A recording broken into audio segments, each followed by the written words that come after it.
গেছেন ক্যান্সেল করতে? যাচ্ছি না, ওখানে যাচ্ছি।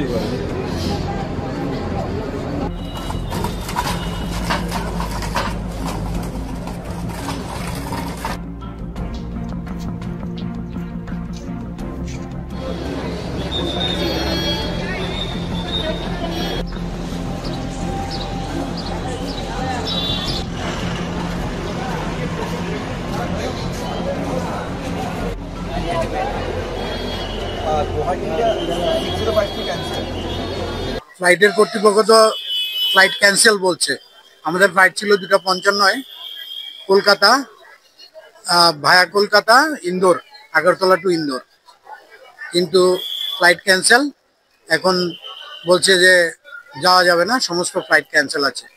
আমরা আমাদের মেয়ের বিয়ে হয়েছে ওখানে, আমরা বৌভাতে যাচ্ছিলাম, এ গ্রুপ অফ পিপল, আমরা 8 জন আছি এখানে।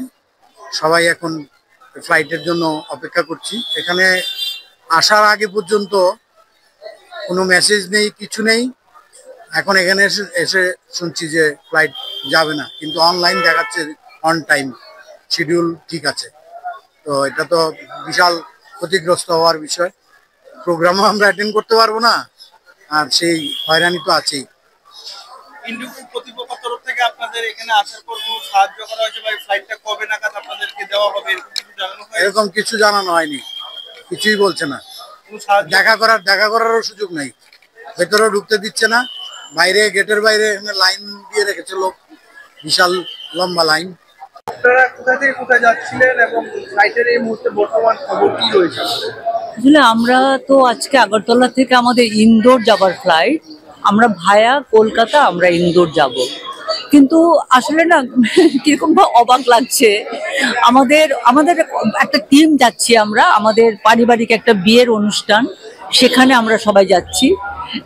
মানে এয়ারপোর্টে এসে জানতে পারলাম যে ফ্লাইট সব ক্যান্সেল হয়েছে, পুরো ফ্লাইট। ইন্ডিগোর এরা বলছেন এখন যে ইন্ডিগোর সব ফ্লাইট ক্যান্সেল, এবং এখন আমার রিফান্ডের জন্য বা মানে রিশিডিউল, ওরা 10 তারিখের পরে রিশিডিউল করবে। কিন্তু 10 তারিখের পরে তো আমাদের যাবার কোনো দরকার নেই, আমরা এখনই যেতে চাইছি, কারণ আমাদের ইন্দোরে আগামীকাল 6 তারিখে আমাদের কর্মসূচি ইন্দোরে রয়েছে। তো আমাদের ক্যান্সেল হয়েছে। আমরা এখন ট্রাই করব। এখানে অনেক বড় লাইন, কাউন্টারে প্রচুর লোক দাঁড়িয়ে আছেন। সবচেয়ে হচ্ছে কি, ইন্ডিগোর কোনো অ্যানাউন্সমেন্ট নেই। বোর্ডের মধ্যে একটু রদ দেখাচ্ছে, ওরা কিন্তু ইচ্ছে করলে আমাদের বাড়িতেই মানে মেসেজ পাঠাতে পারতো যে তোমাদের ফ্লাইট ক্যান্সেল হচ্ছে, রিফান্ডের জন্য তোমরা চাও। এখন রিফান্ডের জন্য আমাদের গিয়ে লাইনে দাঁড়িয়ে ওদের কাছে রিকোয়েস্ট করতে হবে যে রিফান্ড কিভাবে করবে। আসলে কি হয়েছে ব্যাপারটা, মানে এদের উপরে কোনো নিয়ন্ত্রণ নেই। ফ্লাইটগুলো যেভাবে চলছে, আগে যেটা থাকতো যে সরকারিভাবে রাজ্য সরকারও কিছু কথা বলার সুযোগ ছিল, কিন্তু এখনকার সময়ে এদের উপরে একেবারে নিয়ন্ত্রণ নেই। ফলে এরা যখন তখন ফ্লাইট ক্যান্সেল করে উইদাউট অ্যানাউন্সমেন্ট। না, একদম না। আমি এয়ারপোর্টে তো, তাহলে আমরা এতগুলো লোক এয়ারপোর্টে আসতাম না। আমরা অনেকগুলো লোক এয়ারপোর্টে এসেছি, এবং আমি এই কথাই বলছি যে ইন্ডিগো ফ্লাইট রিশিডিউল করবে, কোনো ইমার্জেন্সি হলে করতে হবে, এগুলো নিয়ে আমি কোনো কথা বলছি না।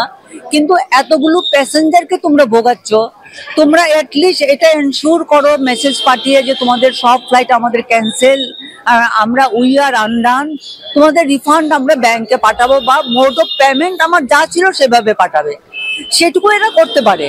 কিন্তু এতটাই অ্যাডামেন্ট যে এরা এগুলো করার কোনো প্রয়োজনও মনে করে না। একটা লোক বাইরে নেই,